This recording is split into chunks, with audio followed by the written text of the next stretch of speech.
इधर लोक गायिका और बीजेपी उम्मीदवार मैथिली ठाकुर अलीनगर विधानसभा सीट से चुनावी मैदान में है। अलीनगर सीट पर आज भी वोट वहां पर डाले जा रहे हैं। उन्होंने भी मतदान किया है, उनसे बातचीत भी हमने की है, सुनिए। मैथिली ठाकुर अलीनगर से चुनाव लड़ रही हैं, जगह जगह घूम रही हैं, देख रही हैं कि सब कुछ ठीक चल रहा है कि नहीं चल रहा है। सब ठीक चल रहा है मैथिली जी? अभी हर जगह गई, मतलब जितने जगह गई सब ठीक चल रहा है। एक जगह पे बहुत गड़बड़ी हुई कि जो अपने प्रतिद्वंदी पार्टी है उनका गमछा लेकर के अंदर मारपीट या फिर डराने धमकाने का, औरतों के बगल में खड़े होने का, ये सब कुछ मिसकंडक्ट चल रहा था। और ये बोला जा रहा था कि तुम बाहर निकलो, मैं तुमको पीटूंगा। ये मैंने सिर्फ आपको धमकाया जा रहा है? मुझको नहीं, वोटर्स को जी। तो ये सब मैंने बस टीवी पे और इस कहानी के बारे में सुना था, लेकिन ये वास्तविक में हो रहा है पहली बार मैंने देखा। तो मैंने सूचित किया है सबको, जितने अपने अधिकारी हैं। अब सब ठीक से हो रहा है, यहाँ पे सब अच्छे से हो रहा है। बस एक दो जगह जो पार्टी की प्रवृत्ति है, विरोधी पार्टी की प्रवृत्ति है कि लोगों को डरा धमका करके काम निकाला जाए, उससे बचाना है मुझे बिहार को। मैं देख रहा था रास्ते में आपके साथ चल रहा था तो बहुत सारी महिलाएं आपको रोक रोक के बात करना चाहती हैं। स्नेह मिल रहा है महिलाओं का? स्नेह तो भरपूर है, महिलाएं मुझे बहुत प्यार से देखती है। उनकी दिखा दीजिए, उधर भी कैमरा घुमाइए एक बार। जिस तरीके से हंसते मुस्कुराते हुए मुझे देखती हैं, सहनता से देखती है, वो बहुत मतलब मुझे मजबूती देता है। अच्छा, मैं ये कह रहा हूँ कि मुद्दे बहुत सारे थे, आपको क्या लग रहा है कि आपके पक्ष में क्या क्या है? मेरे पक्ष में मतलब मैं अपने विधानसभा के बारे में ही सिर्फ सोच रही हूँ, मंथन कर रही हूँ। सरकार ने जो अपनी पार्टी ने जो मैनिफेस्टो जारी किया है, उसमें जितनी भी चीज़ें हैं उसको ग्राउंड लेवल पे जितने लोगों को ज़रूरत है उन पे सबसे पहले पहुँचाना, ये हम जनप्रतिनिधियों का काम रहेगा। बड़ी खबर आ रही है मनेर से, जहां पर आरजेडी प्रत्याशी भाई वीरेंद्र ने हंगामा किया है। मतदान करने पहुंचे भाई वीरेंद्र का हंगामा, सुरक्षा कर्मियों पर पक्षपात करने का आरोप लगा दिया है। तो ये एक और बड़ी खबर है मनेर से। भाई वीरेंद्र पहुंचे हुए थे और ये तस्वीरें आप देखिए, मनेर से ये तस्वीरें आई हैं। उन्होंने कई सारे गंभीर सवाल उठाए हैं, सुरक्षा कर्मियों पर पक्षपात करने का आरोप लगा दिया। पक्षपात क्या हो रहा है ये उन्होंने नहीं बताया, लेकिन वीडियो जरा देखिए। इनको दीजिए, अभी देखिए ना, चेक करने का पावर नहीं है, शांति व्यवस्था करने का है। अभी इनको कहिए, तिवारी जी आए हैं कि हमारा वोट खराब करने के लिए। खराब नहीं कर रहे, आप क्यों चेक करने वाले? कौन होते हैं चेक करने का? वहाँ नहीं करेंगे, आपको बता देते हैं। अरे आप लोग आदेश कराइए, अधिकारी को बोले हम बीजेपी का काम करने के लिए। बीजेपी की वारी हो यार, वारी हम जान रहे हैं। ये बात बताइए ना, आपका शांति व्यवस्था करना नहीं,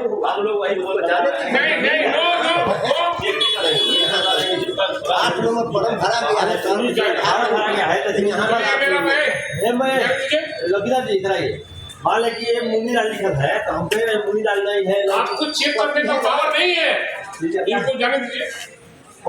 नहीं, आप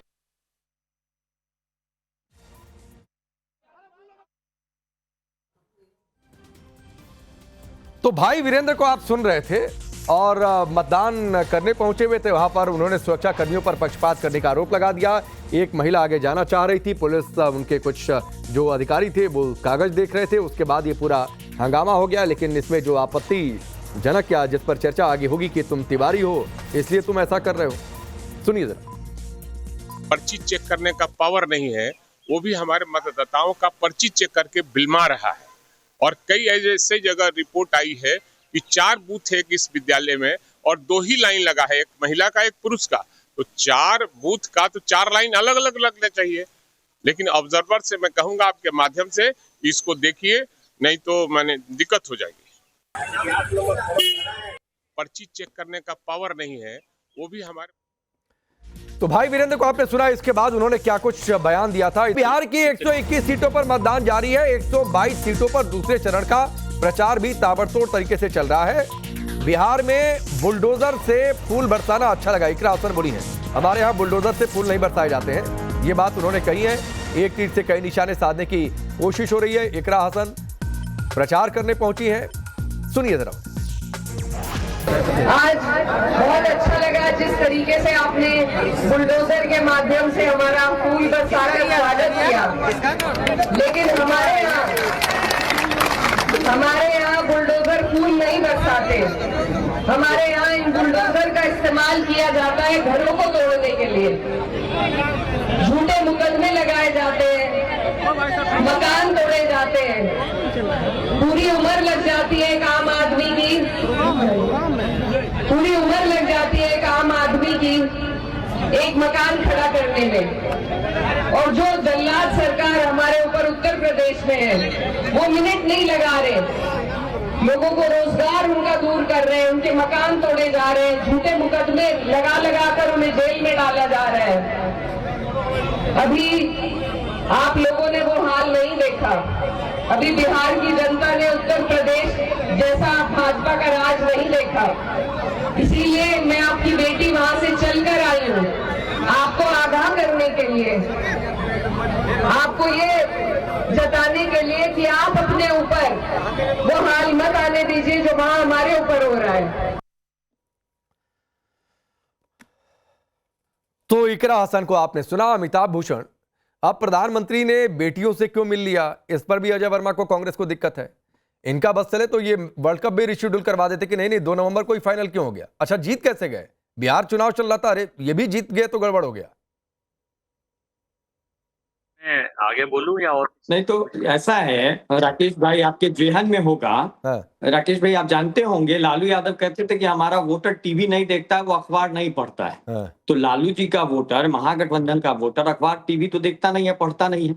और बाकी के भी वोटर बिहार में जो मेरी समझ है टीवी देख करके या अखबार पढ़ के तो बूथ पर वोट देने जाते नहीं कि मोदी जी आ गए तो उसका इम्पैक्ट हो जाएगा। हाँ। तो ये बात जो है इसका असर बिहार चुनाव पर हो जाएगा।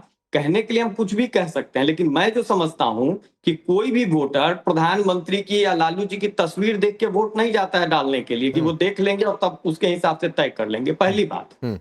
दूसरी बात, आप देखिए पटना जिले के भीतर राकेश जी इस समय पटना शहर की 3 सीटें आप देखिए महत्वपूर्ण सीट है, दीघा, बांकीपुर, कुम्हरार।